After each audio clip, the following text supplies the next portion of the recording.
Hey guys, welcome to the channel. My name is Taylor Levacy. Today I want to talk to you about health savings accounts and why I think everyone should have one.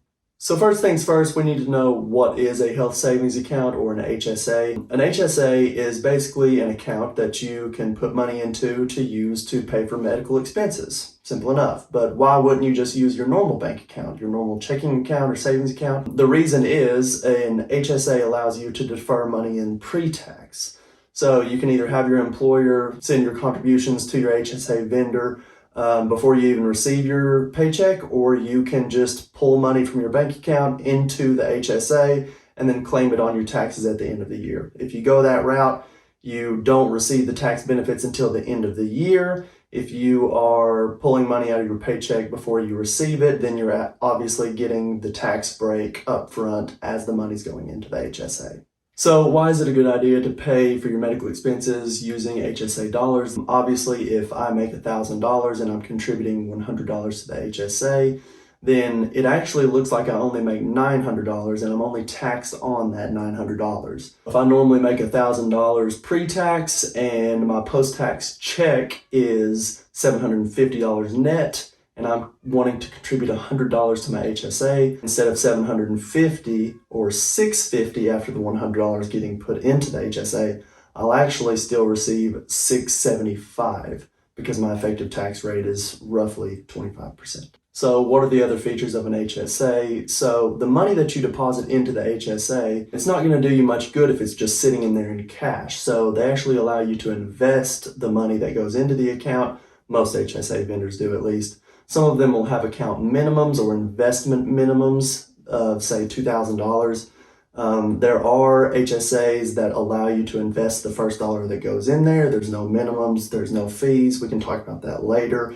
I would advise you to do your own research and find the HSA that fits your needs with the lowest fees and the lowest account minimums. So another benefit of the HSA is that the invested money that's in your account, if it's in a normal taxable account, just a normal brokerage account, you would have to pay tax in the year that you make gains in the account. If it's in an HSA, you actually defer those taxes and do not have to pay them in the year that you show capital gains in the account, whether you sell the investments or not. You put the money in pre-tax, the money grows tax-free or tax-deferred, and then as long as you're pulling the money out for qualified medical expenses, you don't have to pay tax on that money whenever it comes out either. That's why they call it the triple tax levered account. Another feature is that the money that goes into the account, it never expires and you never lose it unless you spend it or pull the money out. There's no set time that you have to pull the money out or use the money. You can actually just build up the account for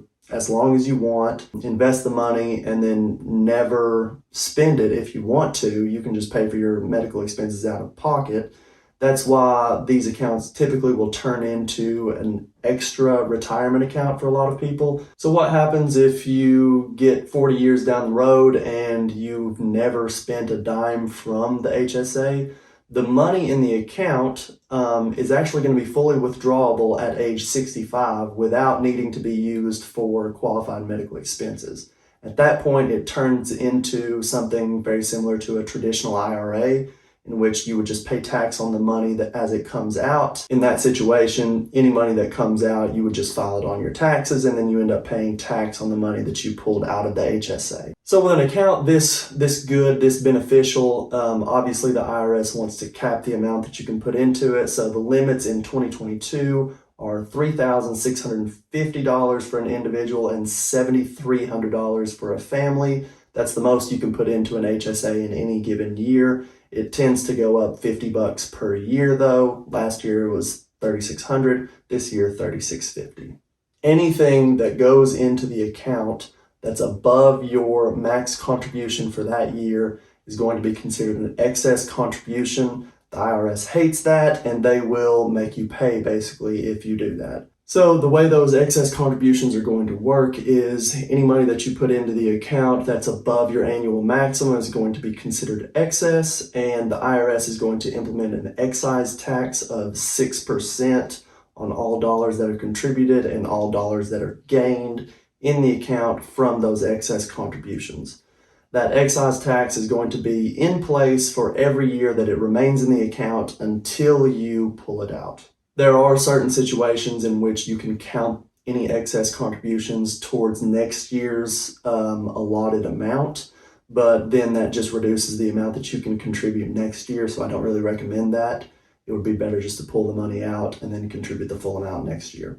So who's eligible to contribute to an HSA? Who can take advantage of this great benefit? To be eligible, you have to be enrolled in what's known as a high deductible health plan, or HDHP, in order to contribute money to an HSA. The term high deductible health plan is actually a little bit misleading because there are no stipulation basically on the deductible size. There's a minimum deductible that's going to qualify, but it's not just every plan over the minimum qualifies for an HSA. There are certain other factors, and basically how it works is if the health plan contributes anything to your medical expenses on a first dollar basis besides preventive care or preventive prescriptions, then it's not going to be eligible. That's why they allow you to contribute to an HSA and take the tax benefits so that you can pay for your expenses. The good thing about those plans that are HSA eligible is that the premiums for them, meaning the cost that you pay the insurance carrier every month,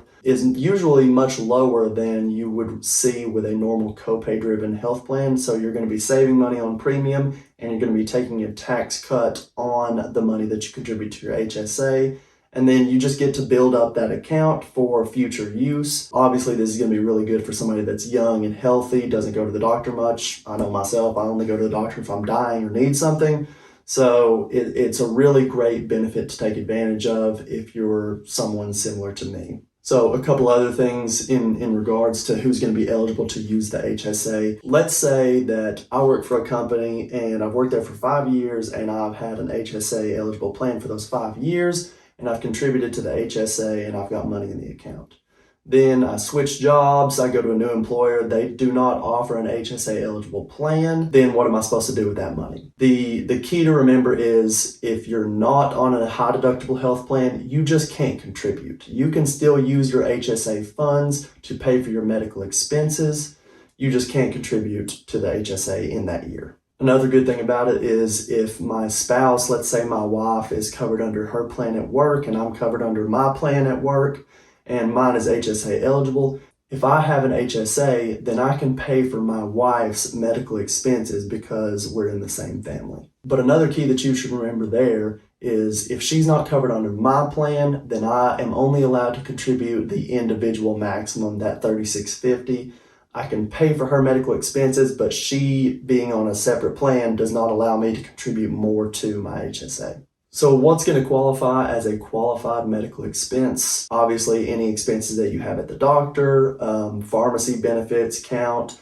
A lot of things that you wouldn't think would count actually do count. So if I go and buy contacts or contact solution, if I go to the dentist, any dental care, eye exams, all of that is going to count as a qualified medical expense. Therefore, if I pull money out of my HSA to pay for those things, then I don't have to worry about taxes on that money.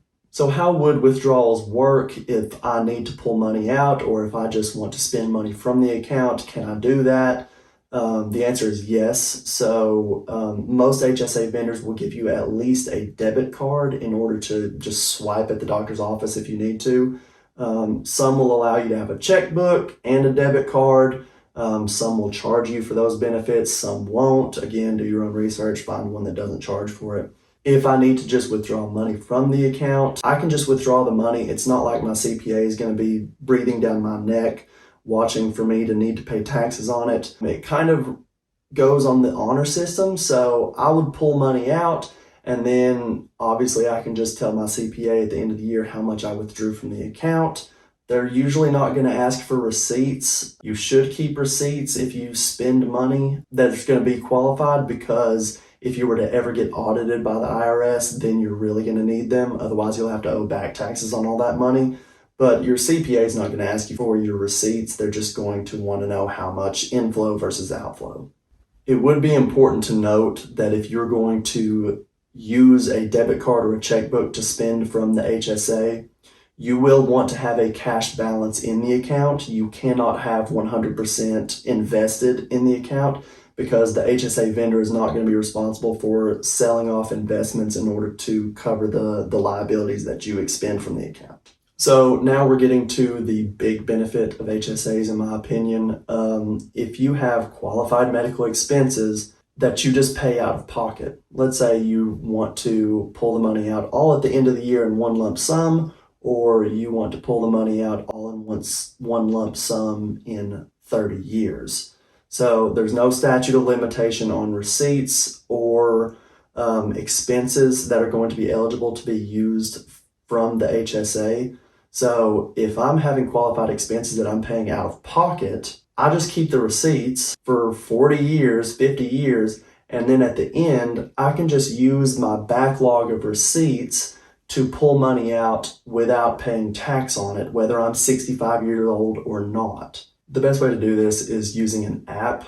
I use an app called Evernote to track my receipts. Basically, I just take a picture of the receipt and then I will title the receipt in a certain folder. I will title it the date and how much is eligible to be qualified medical expense. And then I just keep that in the Evernote app, and then, I'm going to use it eventually. Another reason that this is going to be really good is because a lot of the items that are eligible to be expensed from the HSA, those qualified medical expenses, they're going to be things that you're buying already. I buy contact solution every so often.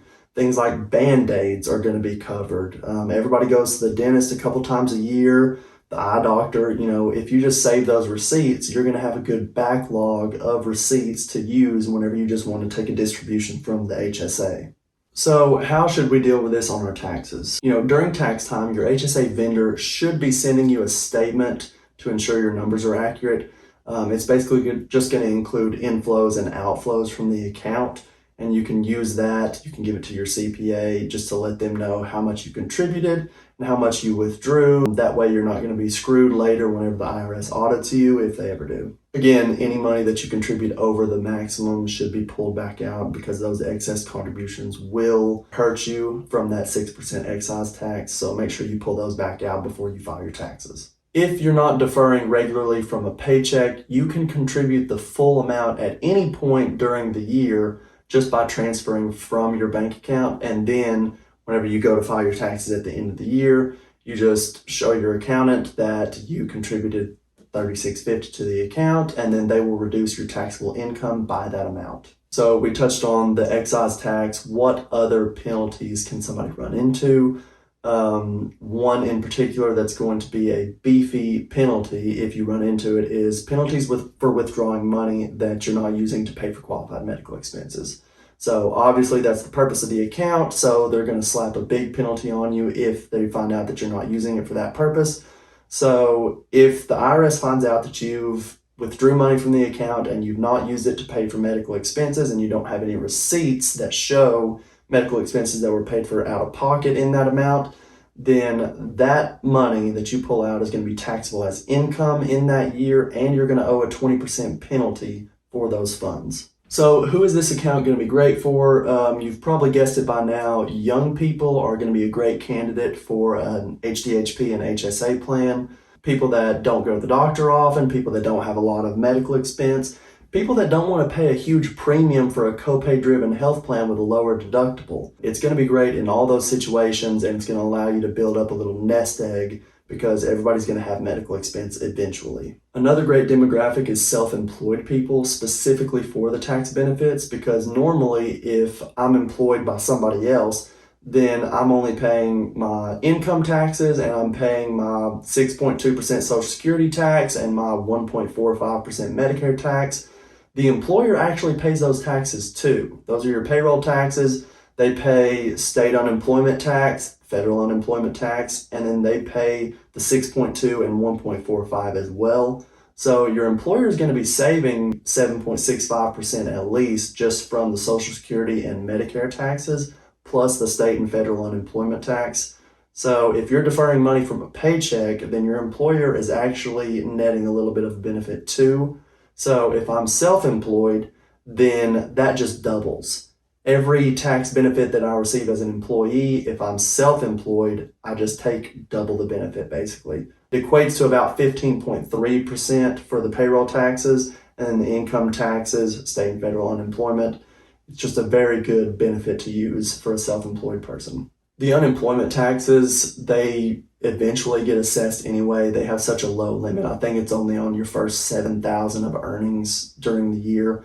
So you're basically only deferring those taxes as an employer because, most of the time the employee's going to earn more than 7,000. They're also fairly low percentages, but every little bit helps. These deductions are different from a normal 401k contribution because the 401k contributions are still subject to the payroll taxes. So your employer would still pay taxes on the state and federal unemployment taxes, and then you and your employer would still pay the Social Security and Medicare taxes. So the HSA contributions are actually a bigger tax break than a 401k contribution. So if you paid attention and pieced it together like I hope you would during this video, then you'll realize that the HSA is basically a hack. It gets treated as a retirement account eventually because you're taking such a big tax deduction on the way in, you get to invest the money, don't pay taxes on it whenever you make gains in the account, and then if you're pulling the money out for qualified medical expenses, you're still not paying taxes on it. A lot of people, a lot of business owners specifically,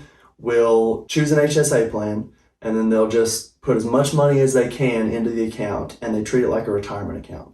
They go ahead and they pay for their qualified medical expenses out of pocket. They just keep the receipts and they don't worry about it until they just want to withdraw the money later, and they just pull money out as needed as if it's a retirement account. So that's why it's considered the best of both worlds if you were to compare it to, say, a Roth and a traditional IRA, because the Roth doesn't get taxed on the way out, but you pay tax on the way in, and then vice versa for the traditional IRA.